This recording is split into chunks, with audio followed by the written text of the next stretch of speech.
Queridos, vamos abrir as nossas Bíblias em Provérbios, em Apocalipse, capítulo 20. Apocalipse, capítulo 20, versos de 7 a 10.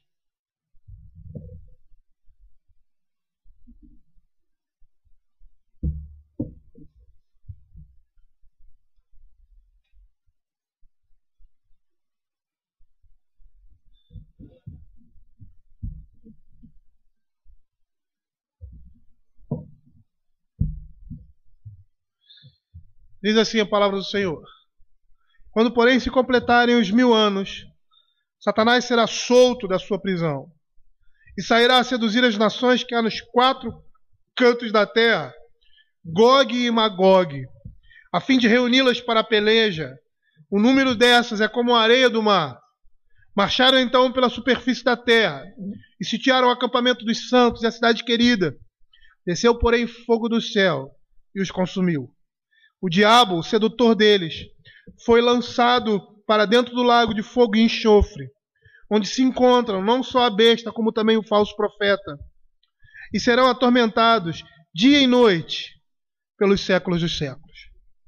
Viu um grande trono branco e aquele que nele se assenta, de cuja presença fugiram a terra e o céu, e não se achou lugar para eles. Vi também os mortos, os grandes e os pequenos, postos em pé diante do trono. Então se abriram livros. Ainda outro livro, o livro da vida, foi aberto.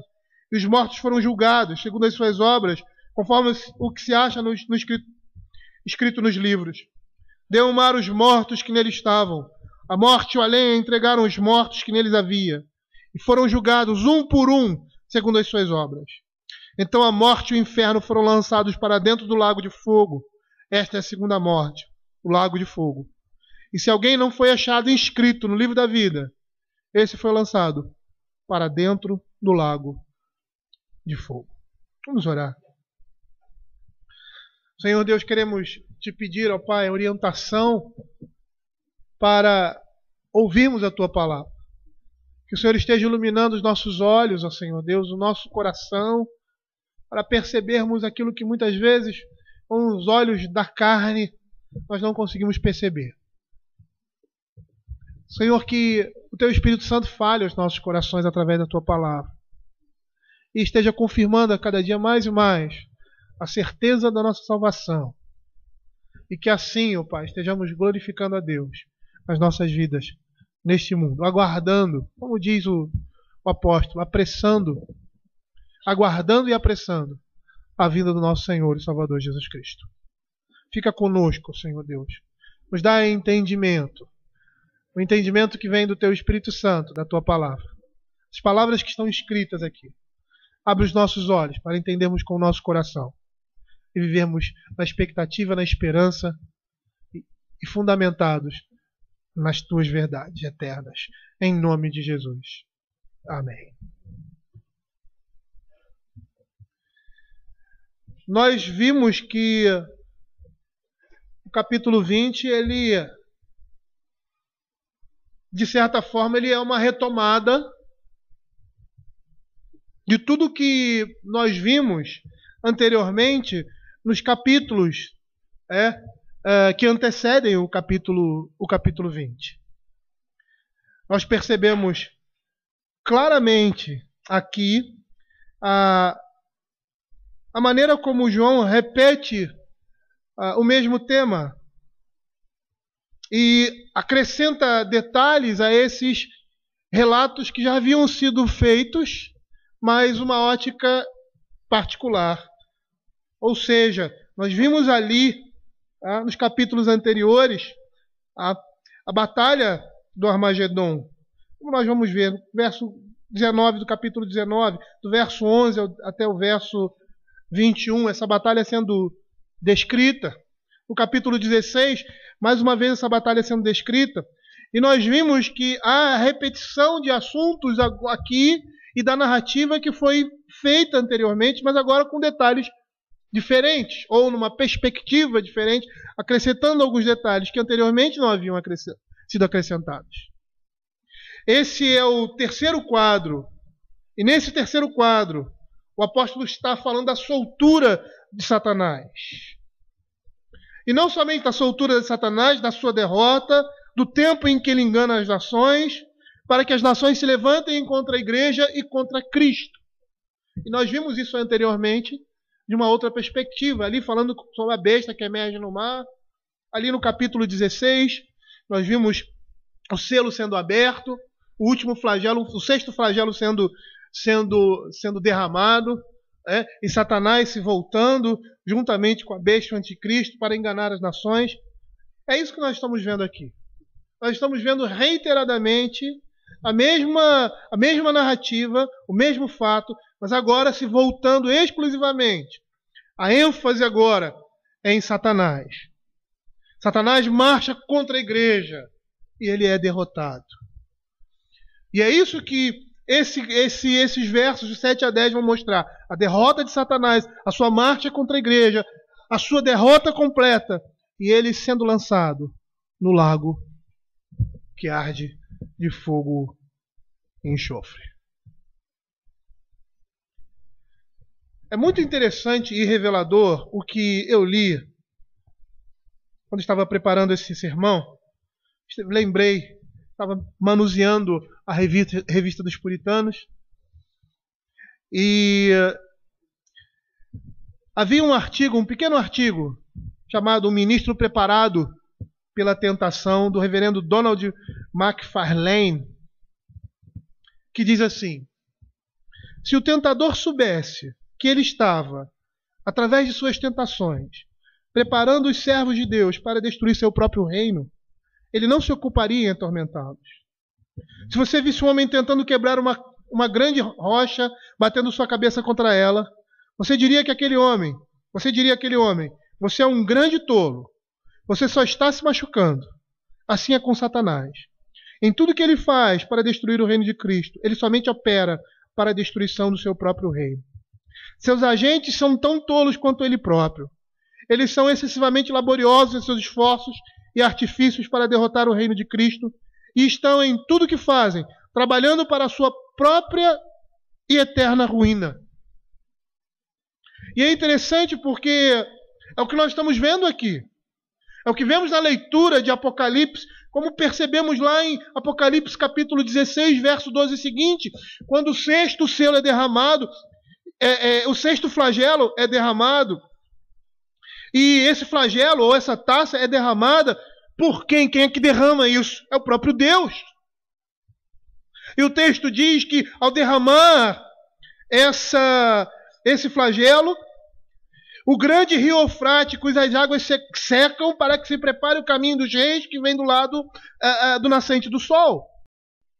Olha o que diz o verso 1 do capítulo 16. Ouvi vinda do santuário uma grande voz dizendo aos 7 anjos: ide e derramai pela terra as 7 taças da cólera de Deus. É Deus quem está falando isso. É Deus quem está em alta voz falando isso. E essa voz, como diz aqui, que é uma alta voz, uma grande voz, é uma voz cheia da sua ira. E aí no verso 12 nós vemos que é o Senhor quem manda o seu anjo derramar essa taça. As águas secam. E que águas são essas? São aquelas que impediam o avanço dos reis da terra.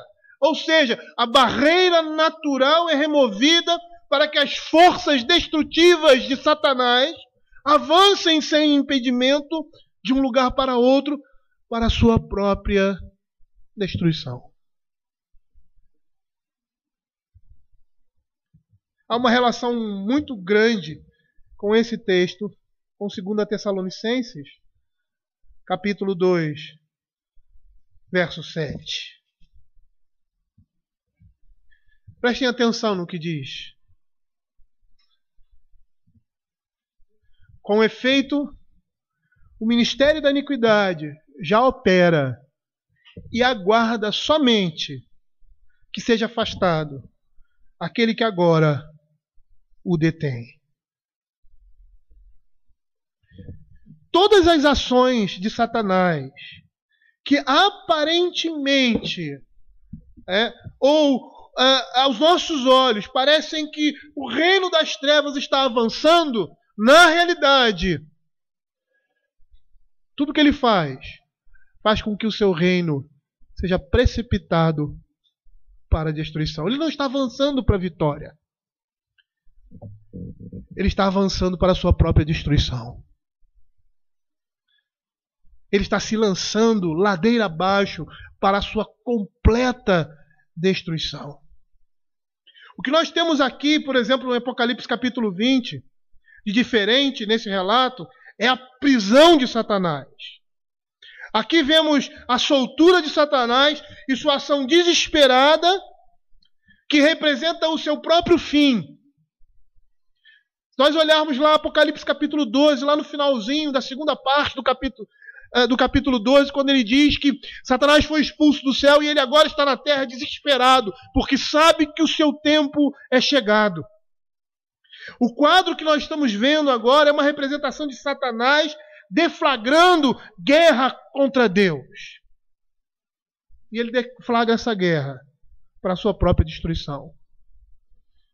As barreiras naturais são retiradas para que ele por si só, possa se precipitar e se lançar na sua própria destruição. Mas percebam que aqui o texto vai mostrar que ele não só perde essa guerra, mas ele é lançado no lago de fogo, ou seja, ele é lançado no mesmo lugar que a besta e o falso profeta foram, e de onde jamais eles vão escapar. Satanás é o primeiro membro desse trio, ele é o instigador, ele é o pai da mentira, mas agora a Escritura está retratando ele como o último a receber o juízo. Ele é o último a ser lançado no fogo. Porque provavelmente nós devemos compreender que como ele é o pior deles, ele jamais vai conseguir escapar, ele é incapaz de escapar do castigo que Deus lhe tem reservado. No verso 7, ele diz assim: quando, porém, se completarem os 1000 anos, Satanás será solto da sua prisão. Esse quadro, como nós dizemos, é uma tomada de perspectiva diferente. Aqui nós estamos vendo ser apresentado, exibido a participação de Satanás na mesma batalha. Que batalha é essa? E perdendo essa batalha. Que batalha é essa? A batalha que é descrita em Apocalipse capítulo 19, verso 19, que diz assim: e vi a besta e os reis da terra com seus exércitos congregados para pelejarem contra aquele que estava montado no cavalo e contra o seu exército. Essa é a mesma batalha que também é representada ali no capítulo 16, nos versos de 12 até o verso 16, e mais em particular o verso 14, que diz assim: porque eles são espíritos de demônios, operadores de sinais, se dirigem aos reis do mundo inteiro com o fim de ajuntá-los para a peleja do grande dia do Todo-Poderoso. Percebam aqui que o foco aqui nesse livro, nesse versículo, por mais que fale de Satanás, é a besta e o falso profeta, mas aqui em Apocalipse capítulo 20, o foco se volta exclusivamente para Satanás, que também está presente nessa batalha.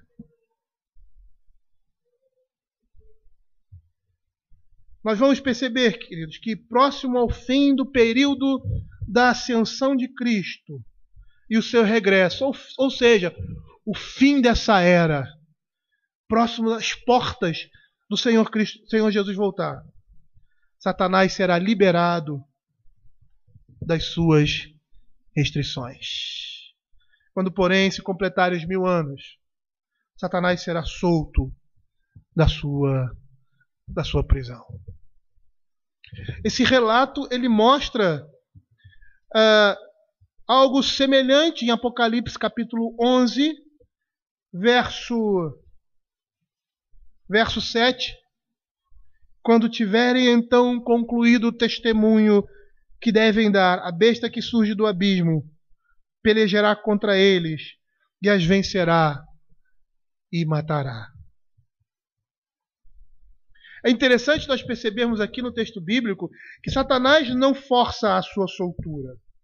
É Deus que permite que ele engane as nações, A linguagem figurada que nós temos ali no capítulo 16, e nós vimos, quando nós estudamos sobre isso, que o rio Eufrates fazia a separação entre aqueles povos inimigos do povo de Deus e Israel.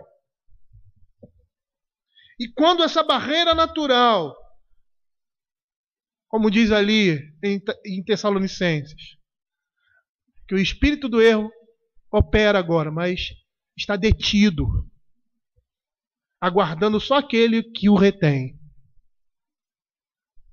Quando essa barreira natural ela é retirada, Satanás volta a enganar todas as nações. Satanás não força a sua soltura. Verso 7. Será solto. É o Senhor quem o retira dessa prisão temporária que limita a sua atuação. E que num determinado momento, como diz lá em Apocalipse, capítulo 13, verso 7, e foi-lhe dado também que pelejasse contra os santos e o vencesse. Deu ainda autoridade sobre cada tribo, povo, língua e nação, e adorá-la-ão todos os que habitam sobre a terra, aqueles cujos nomes não foram escritos no livro da vida. Não é Satanás que força a sua soltura. Ele é liberado pelo próprio Deus, para a sua própria ruína e para a destruição de todos aqueles que não têm o seu nome escrito no livro da vida. E Deus lhe permite enganar novamente as nações, como nos tempos anteriores à era cristã. Lembram do quadro que nós mostramos? Ali no tempo em que somente os judeus conheciam a palavra de Deus, todos os povos ao redor eram enganados por Satanás, nenhum deles conhecia o Senhor.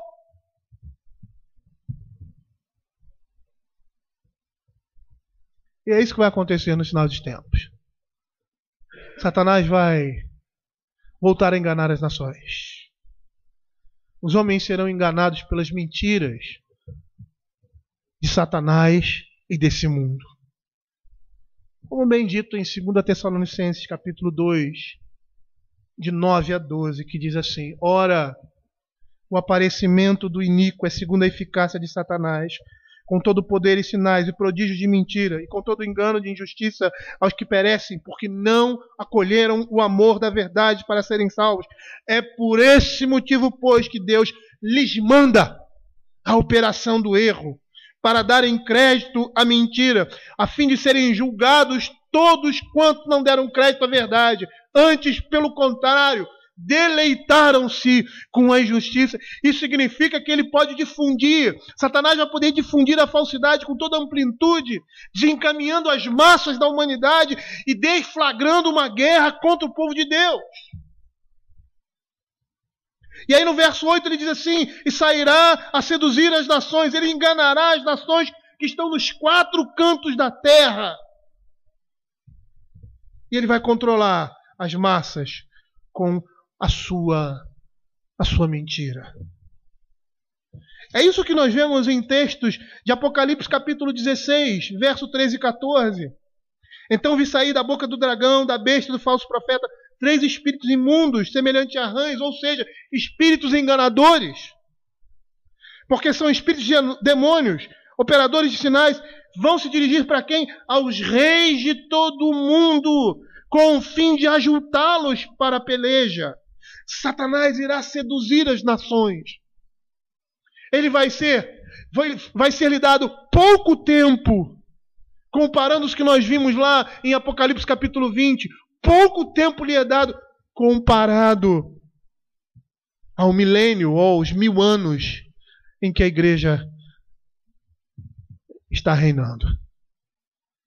Apocalipse capítulo 13, verso 7, também fala dessa realidade de Satanás seduzindo as nações nesse pequeno espaço de tempo comparado aos 1000 anos. Foi-lhe dado também que pelejasse contra os santos e os vencesse. Deu-lhe-se ainda autoridade sobre cada tribo, povo, língua e nação. Percebam que ele sai a seduzir as nações. E todas as vezes que essa expressão aparece, é a expressão de muita gente, de uma multidão de pessoas. E olha o que o verso 8 diz: e adorá-la-ão todos os que habitam sobre a terra, aqueles cujos nomes não foram escritos no livro da vida do Cordeiro que foi morto desde a fundação do mundo.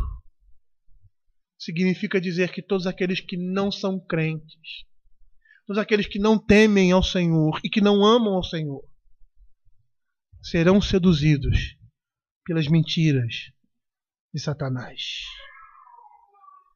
Sua força descrita aqui é inumerável e ele tem um vasto exército ao seu lado, ao seu favor, que reflete um pavoroso poder. Nós vimos lá em Apocalipse capítulo 16, ele vai, verso 14, ele vai aos reis da terra.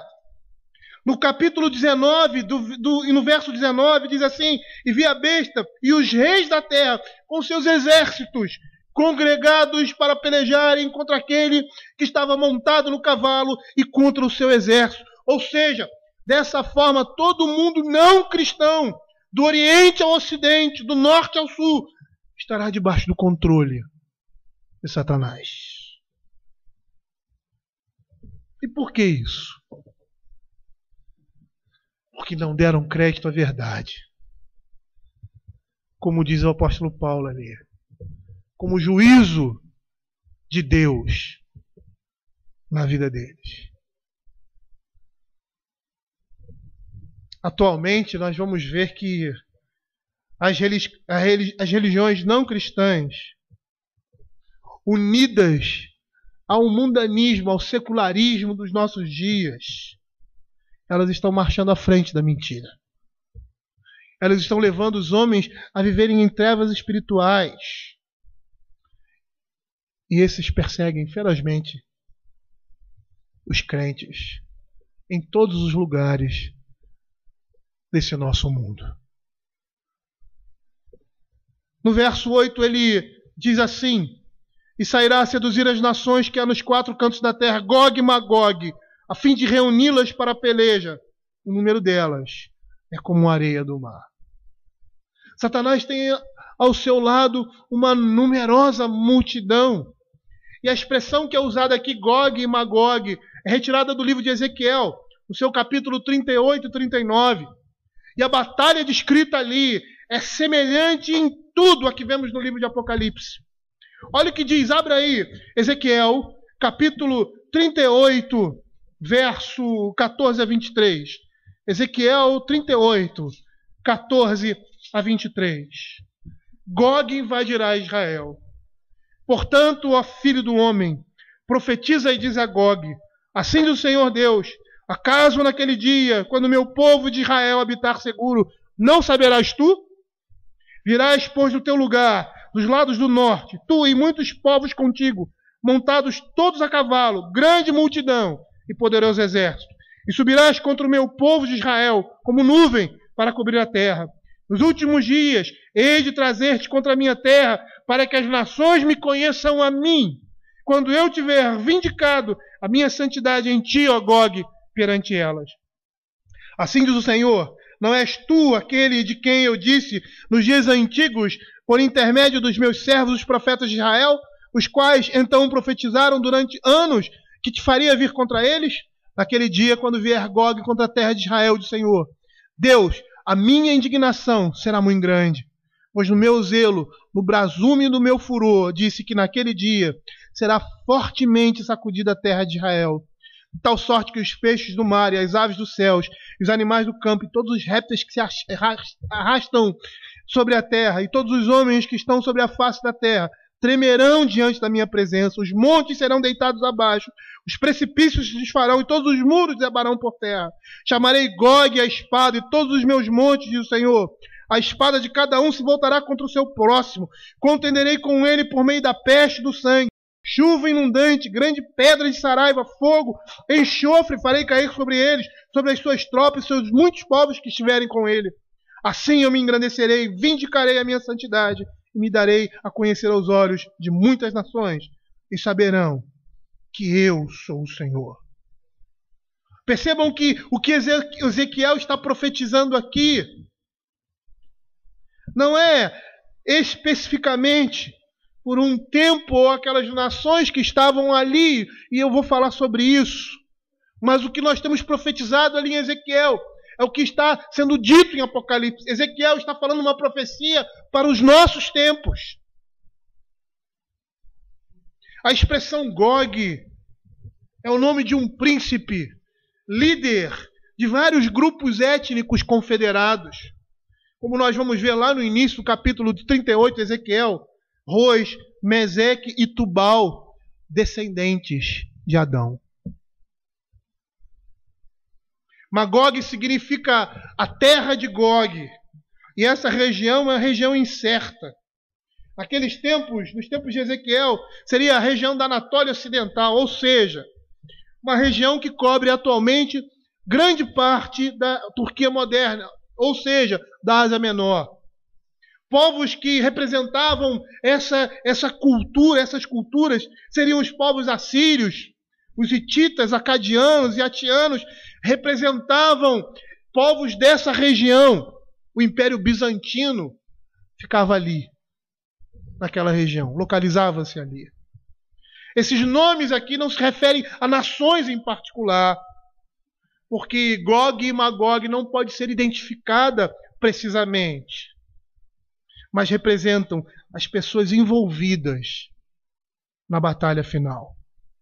São termos simbólicos que aludem às extensas forças congregadas dos 4 cantos da terra, como nós estamos vendo aqui. No verso 9, essa ideia ainda está presente. Ele diz assim: marcharam pela superfície da terra. No original está subiram, porque a ideia é subir para Jerusalém, para a cidade santa. A ideia é essa. Mas foi traduzido por marcharam corretamente, porque a ideia é essa. O que nós estamos vendo aqui é uma representação, olhando para o Velho Testamento, e remetendo mais uma vez do Velho Testamento para agora, os povos que se levantavam e subiam para destruir Israel. E a ideia é essa: marcharam então pela superfície da terra e sitiaram o acampamento dos santos, ou seja, acampamento porque o povo de Deus, antes de entrar na terra prometida, ele vivia em acampamentos. Eles estavam andando pelo deserto. Sitiaram o acampamento dos santos e agora a cidade querida, ou seja, a menção aí é a Jerusalém. Porque no Velho Testamento, a Jerusalém era a cidade do Deus vivo, ou seja, o povo de Deus se congregava ali. E a palavra de Deus diz que desceu, porém, fogo do céu e os consumiu. E a ênfase aqui no texto está pela superfície da terra. A ênfase do verso 9 recai nesta expressão, ou seja, todo o verso vai indicar que as forças hostis vêm de todos os lugares, dos confins da terra, ou seja, de todos os lados. E o que nós temos aqui é a mesma batalha que é descrita em Apocalipse capítulo 16, verso 12 a 16. Apocalipse 17, verso 14 a 18. E Apocalipse capítulo 19, verso de 11 a 21. É da última batalha, aquela que nós classificamos como a batalha do Armagedon. Essas expressões, como eu falei, é uma maneira simbólica de representar o povo de Deus, como ele era no Velho Testamento. É interessante que nós vemos duas cidades em paralelo aqui no Apocalipse. Uma é Babilônia, que representa esse mundo caído. E a outra é a Nova Jerusalém, a cidade do povo de Deus. Por quê? Porque onde prolifera a imoralidade, aquilo que é profano, Ali está a cidade de Satanás. Ali está a Babilônia. Onde os santos se reúnem. Ali está a cidade de Deus. O texto aqui está se referindo ao povo de Deus, quando faz menção a essa localidade. Por quê? Porque era onde o povo de Deus se congregava. A Escritura diz que Deus faz descer fogo do céu para destruir os seus inimigos. A multidão está congregada ali para guerrear contra os santos. E os santos não devem se amedrontar, porque Deus é o seu libertador e protetor. Os inimigos serão incapazes de escapar quando o cálice da ira de Deus transbordar sobre eles. E eles os destruirá, conforme diz a Escritura, com fogo procedente do céu. Ezequiel capítulo 39, verso 6 diz assim: meterei fogo em Magogue e nos que habitam seguros nas terras do mar, e saberão que eu sou o Senhor. Percebam que agora, nesse momento, o capítulo 20, ele vai ser a conclusão de todas as coisas, o fechamento de todas as coisas. Por mais que Satanás estivesse presente ali naquele momento, nessa batalha do Armagedon, aqui ele é retratado exclusivamente, ou sozinho. Porque o foco se torna na sua própria destruição, na destruição de Satanás. O grande incitador, ele vai para o mesmo lugar de destruição dos seus súditos. Ele tem a mesma sorte, ou melhor, os seus súditos têm a mesma sorte que Satanás. Porque esse lugar foi preparado para Satanás e seus anjos. E provavelmente ele é um daqueles que não gosta de perder sozinho. Ele quer levar o maior número possível consigo. A repetição desse lugar, do lago que arde de fogo e enxofre, ela é proposital. Por quê? Porque é o lugar em que a besta e o falso profeta são lançados. No verso 20 do capítulo 19, mas a besta foi aprisionada, com ele o falso profeta, que com os sinais feitos diante dela seduziu aqueles que receberam a marca da besta e eram os adoradores de sua imagem. Os dois foram lançados vivos dentro do lago de fogo que arde com enxofre.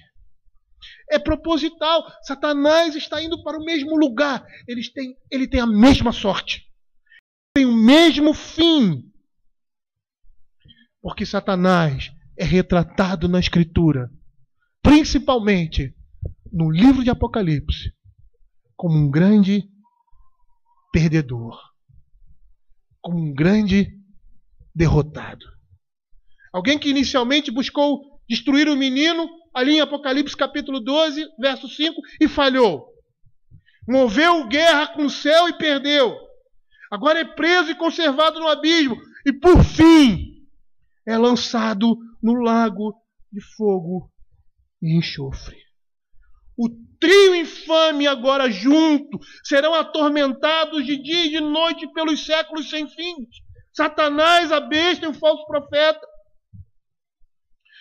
E todos aqueles que não têm o seu nome no livro da vida sofrem o mesmo destino eterno. É interessante porque a Escritura, ela jamais vai dizer que esse sofrimento chega ao fim. Não. Satanás, a besta, o falso profeta e todos aqueles que não tiveram seus nomes escritos no livro da vida, eternamente sem fim, sofrerão nesse lugar. É interessante porque o capítulo do verso 11 em diante, nós estamos vendo o juízo de Deus. E aqui nós percebemos que todos os homens, eles comparecem diante do tribunal de Deus. E nesse momento que eles comparecem diante do trono de Deus, diante do tribunal de Deus, esse trio infame já está lá, no lago que arde com fogo e enxofre. Todos eles encaram a sua morte, a qual significa que estarão para sempre separados do Deus vivo. João agora fala do juízo, em que todos os homens estarão diante do Cordeiro. E ele começa essa descrição. Após falar da sorte de Satanás e da besta do falso profeta, que são lançados no lago de fogo e enxofre. Agora os homens diante de Deus. E o quadro do juízo final, do juízo de todas as coisas é esse. Quando ele diz, vi um grande trono branco, e aquele que nele se assenta, cuja presença fugiram a terra e o céu, e não se achou lugar para eles. Esse quadro que nós estamos vendo representa um quadro celestial do juízo final. João está desvendando o fim dos tempos cósmicos e encerrando a história da humanidade. Deus está convocando a comparecerem diante dele todos os homens, enquanto os livros são abertos. Todos serão julgados de acordo com a justiça divina. A divisão entre santos e ímpios é irrevogável e final. Em Mateus capítulo 25, verso 34 e 41. Nós temos essa mesma imagem do último dia. Então dirá o rei aos que estiverem à sua direita, vinde benditos de meu Pai, entrai na posse do reino que vos está preparado desde a fundação do mundo. Então o rei dirá também aos que estiverem à sua esquerda, apartai-vos de mim, malditos, para o fogo eterno, preparado para o diabo e seus anjos. Esses homens estarão diante do trono de Deus. E os adjetivos que são usados aqui, grande trono branco, grande e branco. No caso de grande, vai apontar para as proporções celestiais, ou seja, a proporção celestial do trono de Deus, que é um trono que ocupa todo o universo em todos os tempos. A Escritura diz que o Senhor está assentado sobre a redondeza da terra, que a terra é o estrado dos seus pés. Ou seja, Deus está governando. O seu trono é extenso, tanto no espaço quanto no tempo. Mas ele chama esse trono de branco, e o branco representa a santidade da justiça de Deus. Nem mesmo uma rusga pode ser encontrada ali nessa alvura da perfeita justiça de Deus. E João não se arroga a falar o nome de Deus, mas o classifica como aquele que se assenta. João evita mencionar o nome de Deus, que também é algo assustador a ser descrito em termos humanos. E provavelmente, com essa visão, João deveria ter em sua mente o que Daniel, capítulo 7, verso 9 fala. O ancião de dias, tomando assento em seu trono para julgar. E diz assim a Escritura, continua olhando até que foram postos uns tronos. E o ancião de dias se assentou. Sua veste era branca como a neve, e os cabelos da cabeça como a pura lã. O seu trono eram chamas de fogo, e as suas rodas eram fogo ardente.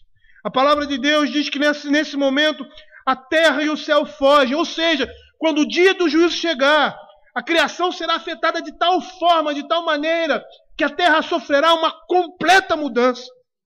Nesse momento, segundo as Escrituras, eventos catastróficos de enormes proporções estarão ocorrendo, pois a atmosfera vai ser enrolada como se faz com um rolo para dar lugar aos novos céus e às novas terras. Segundo o apóstolo Paulo, o livramento da corrupção. É o que nós vemos, por exemplo, em alguns textos, como Romanos capítulo 8, verso 21, que diz assim, na esperança de que a própria criação será redimida do cativeiro da corrupção para a liberdade da glória dos filhos de Deus. Apocalipse capítulo 6, verso 14. E o céu recolheu-se como um pergaminho quando se enrola, Então todos os montes e ilhas foram movidos do seu lugar. O próprio apóstolo Pedro fala desse momento, em especial o final dos tempos. Ele diz lá em 2 Pedro capítulo 3, verso 7: ora, os céus que agora existem e a terra, pela mesma palavra, têm sido entesourados para fogo, estando reservados para o dia do juízo e destruição dos homens ímpios. E Apocalipse capítulo 21, verso 1: vi novo céu e nova terra, pois o primeiro céu e a primeira terra passaram, e o mar já não existe. A velha ordem vai desaparecer para dar lugar a uma criação redimida. Ainda que, quando nós olhamos para a Escritura, pareça que a terra será completamente destruída e aniquilada, nós vamos perceber que não é isso que acontece.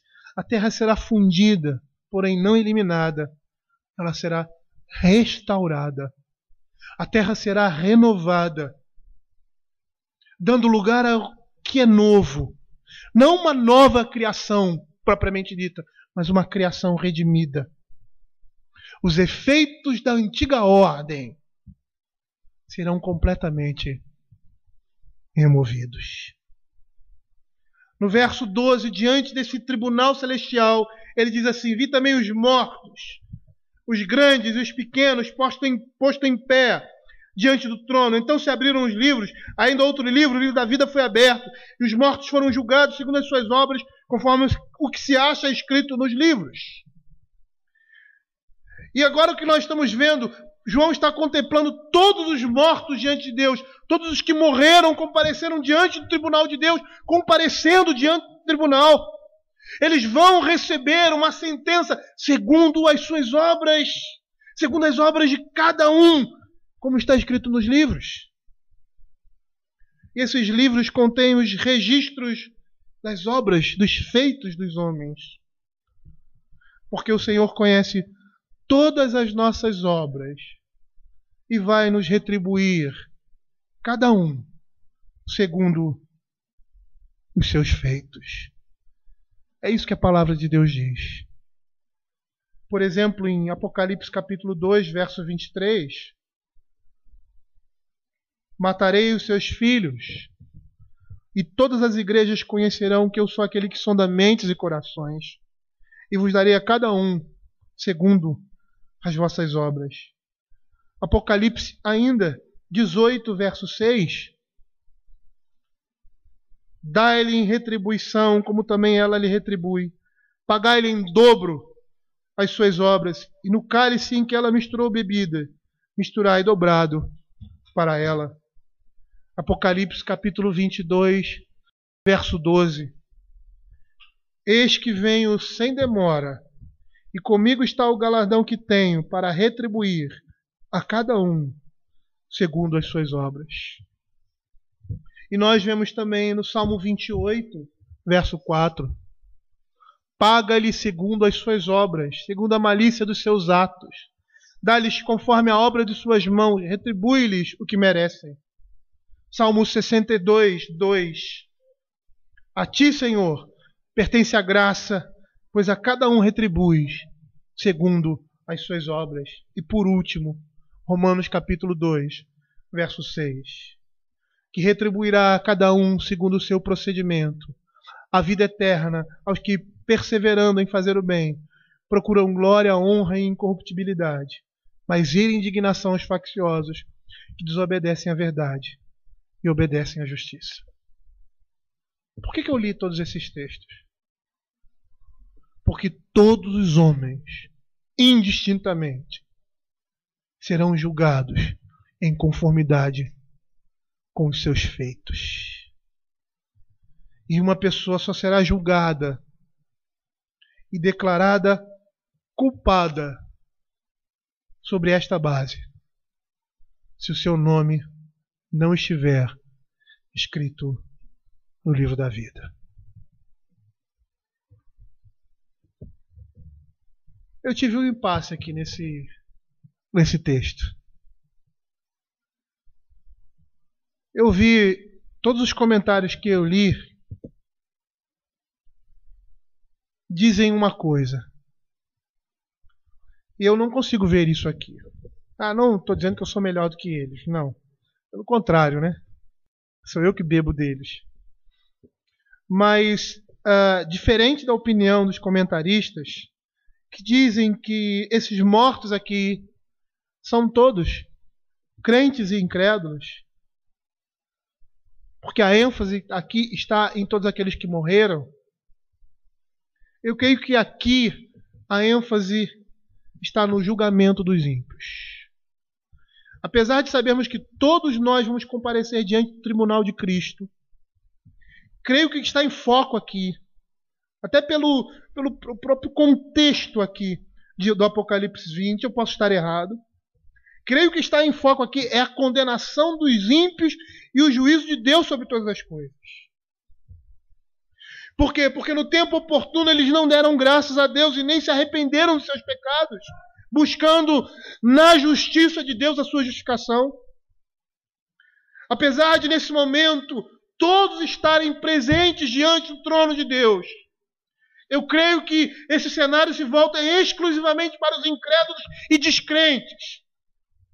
E o texto está se referindo a mortos. E é interessante porque em nenhum momento da Escritura essa expressão é usada para os filhos de Deus.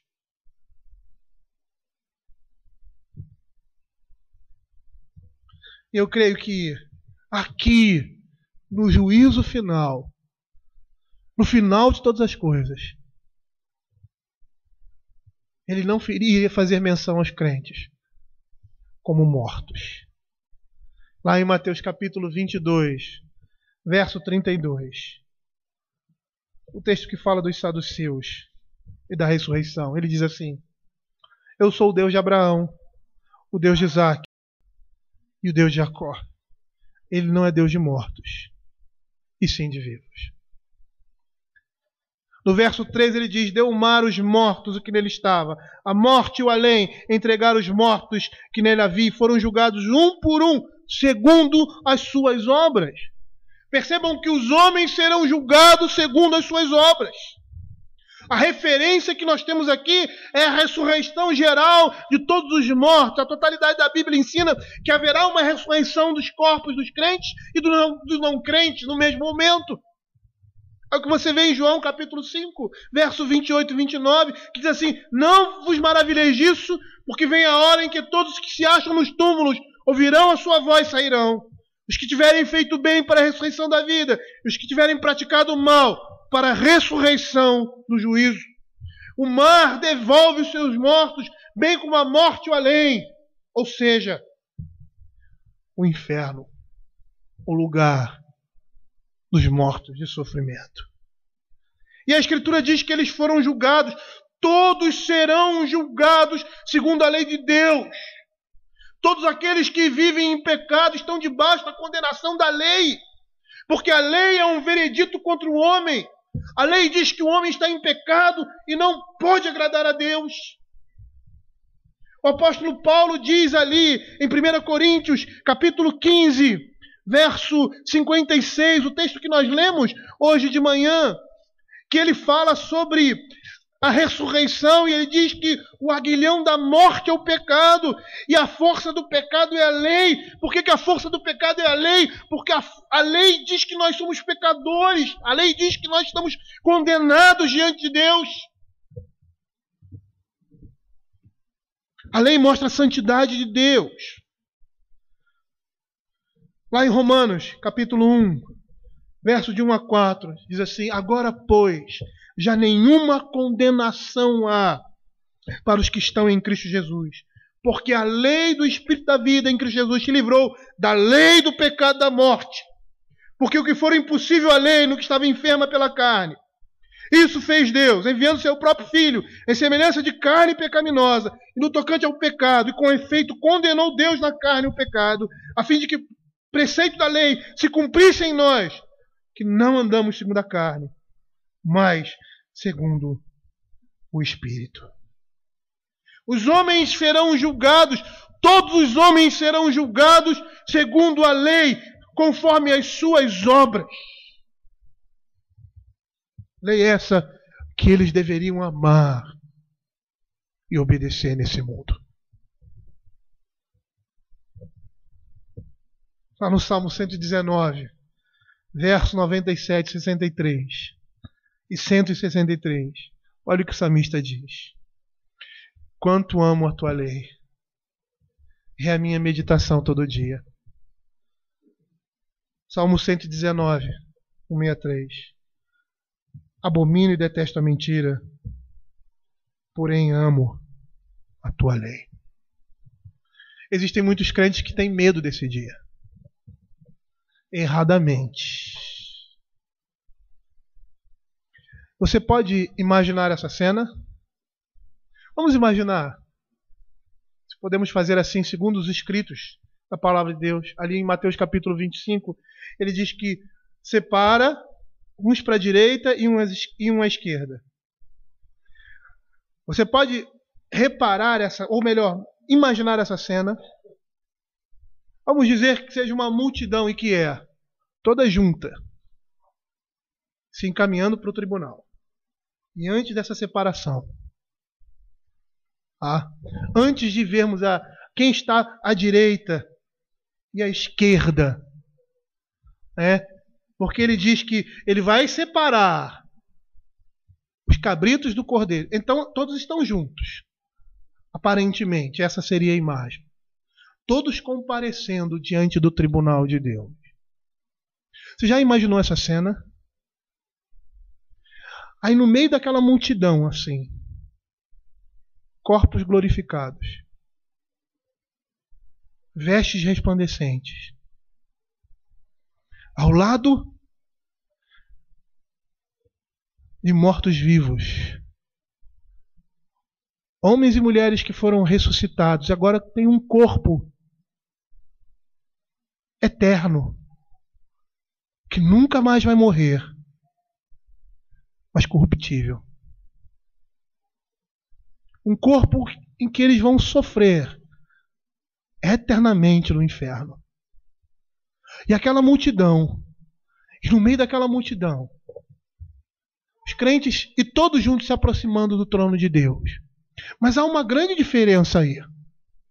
Nesse grande grupo, existem multidões de pessoas, milhares de pessoas, milhões de pessoas, com corpos glorificados, com vestes resplandecentes, que partem para diante do tribunal de Deus, aguardando o veredito. Que veredito é esse?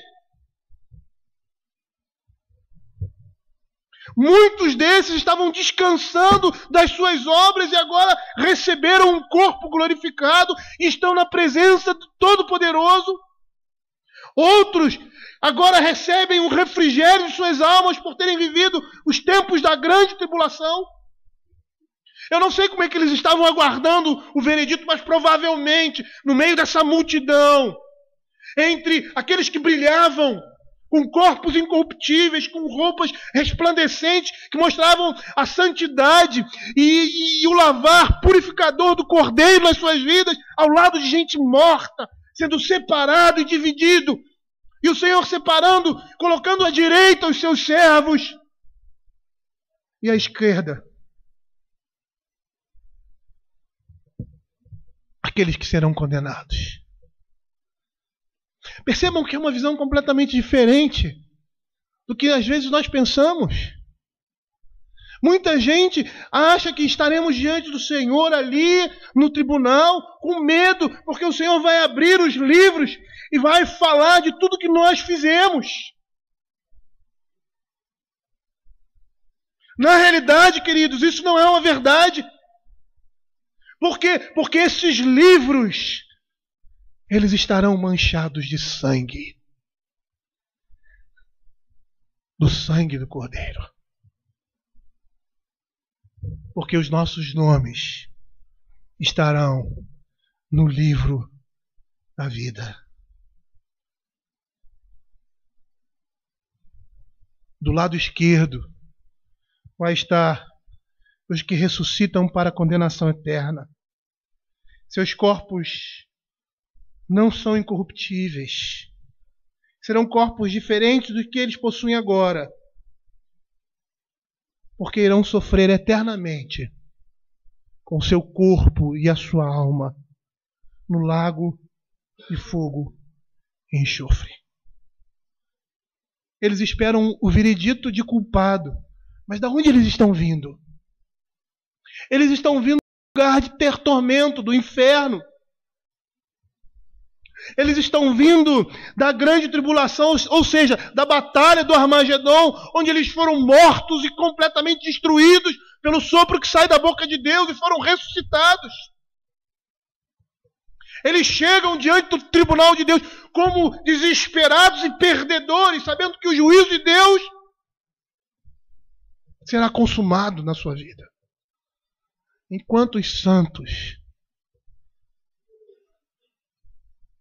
estão indo para esse mesmo tribunal, louvando e bendizendo ao Senhor, porque já sabem do seu veredito. Os outros também. E por isso estão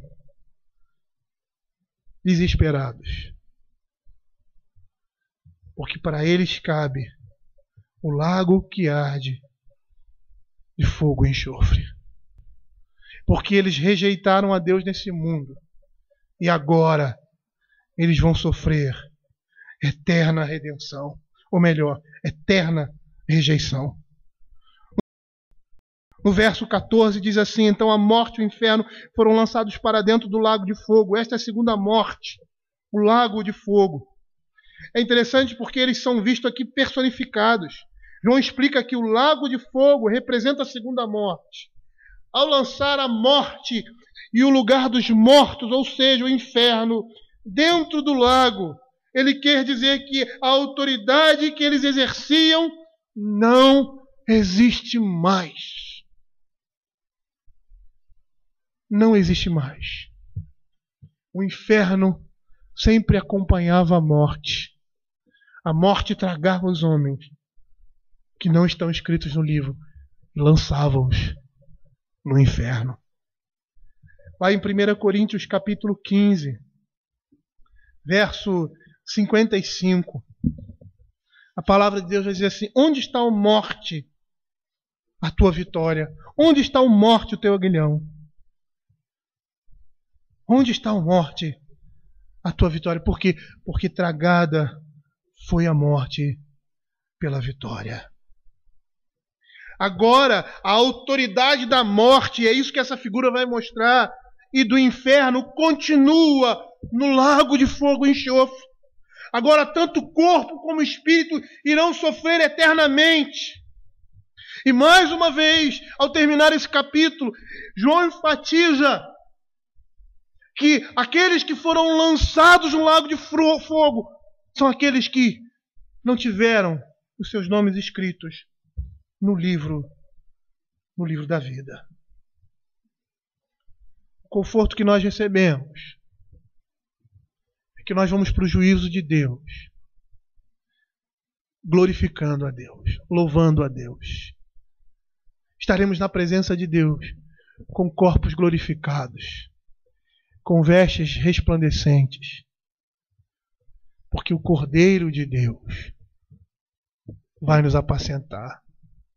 Porque é esse Cordeiro que nos colocou nessa situação. Se fosse possível ao Senhor abrir o livro e contar sobre todos os nossos feitos,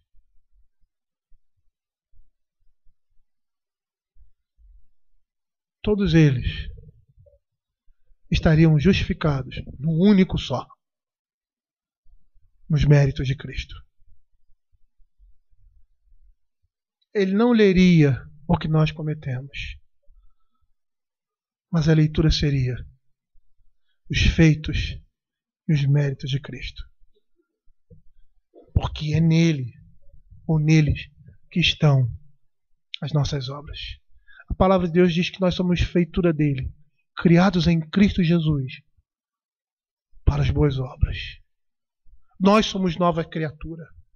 Somos a possessão do Cordeiro que morreu por nós. Dessa forma, viver para sempre com o Senhor, é a recompensa que Ele outorga ao seu povo, cujos nomes estão escritos no livro da vida. Queridos, não é em decorrência das nossas obras. Não é por causa das nossas obras que temos os nossos nomes registrados no livro da vida. É por causa da obra de Cristo na nossa vida. Lá em 2 Coríntios, capítulo 5. 2 Coríntios, capítulo 5, verso 10. A palavra do Senhor vai dizer assim: porque importa que todos nós compareçamos perante o tribunal de Cristo, para que cada um receba segundo o bem ou mal que tiver feito por meio do corpo. Paulo vai mostrar que o propósito da abertura dos livros é para que cada um receba de acordo com as suas obras que tem praticado. Nós percebemos que, embora nós, crentes, sejamos responsáveis pelos nossos atos, nós já fomos perdoados em Cristo Jesus. Hoje somos nova criatura, fomos regenerados para vivermos em santidade e em boas obras. Ou seja, nós vivemos para Deus, nós andamos no Espírito, buscamos a face do nosso Senhor. E isso é ser nova criatura. Os crentes em Cristo, apesar de ainda terem uma natureza pecaminosa e por vezes pecarem, não vivem na prática do pecado, vivem para mortificar a carne, vivem para Deus. E nós vamos perceber que para os crentes a graça de Deus anda de mão dadas com a sua responsabilidade diante de Deus. Por isso o apóstolo Paulo fala para os seus leitores pôr em ação a sua salvação com temor e tremor. Desenvolvei a vossa salvação com temor e tremor, sabendo que é Deus quem efetua em vós tanto querer como realizar. Queridos, é pela essa graça, é por esse sangue que nós somos chamados a avançar na vida cristã.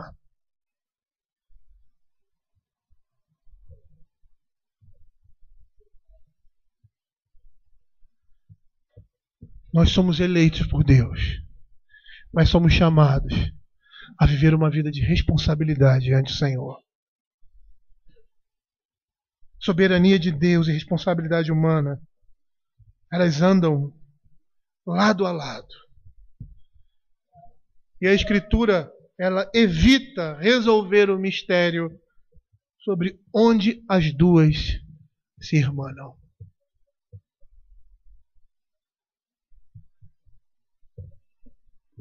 A palavra de Deus diz que no último dia nós estaremos diante do Cordeiro. Mas não estaremos de cabeça baixa, contando com a sorte. Se nós formos ver esse último dia, todas aquelas coisas passaram anteriormente. O Senhor veio nas nuvens. O seu povo ressuscitou. Aqueles que morreram antes da vinda de Cristo, os que estavam presentes ainda na vida de Cristo, subirão aos céus e seus corpos serão transformados. E num determinado momento estarão todos diante do tribunal de Deus. Como você acha que nós estaremos diante do tribunal de Deus? Receosos? Temerosos? Com medo que o Senhor fale dos nossos pecados? Do que existe mais podre no nosso coração? Ou estaremos recebendo a coroa da vida? Porque nós fomos regenerados. Estamos sendo santificados nesse mundo. Por isso que a palavra de Deus diz que sem santificação ninguém verá o Senhor. Naquele momento, o sangue de Cristo estará tão evidente em nós, não só pela nossa condição e status, mas por tudo aquilo que Deus propôs para que chegássemos a essa condição e status. Nós estaremos diante do tribunal do Senhor, nos alegrando, louvando e regozijando o nome de Deus, esperando o Senhor dizer assim para mim e para você: vinde, bendito de meu Pai, entrai para a posse que lhe está reservada. É isso que o Senhor vai dizer para nós no último dia. E é isso que nos aguarda. Nesse mundo, sofrimento, luta, desespero para nos livrarmos do pecado. Uma luta tamanha ao ponto de ser retratada como uma carreira, uma corrida de 42 quilômetros, ou como um combate da antiguidade, um combate romano, que era tão sangrento, mas que no momento em que nós fecharmos os nossos olhos e partirmos desse mundo, a nossa luta termina. E agora nós descansamos, esperando o dia do juízo final. Esse dia, queridos, deve ser ansiado por nós. Esse dia deve ser um dia desejado por nós, porque nós não seremos envergonhados. E sabe por quê? Porque não temos envergonhado o Senhor nesse mundo. Porque o sangue de Cristo está sobre nós. E porque Ele dispôs todas as coisas para que possamos viver nesse mundo. Tudo Ele colocou à nossa disposição para a vida e piedade nesse mundo. E para possuirmos o seu reino eterno. Vamos orar.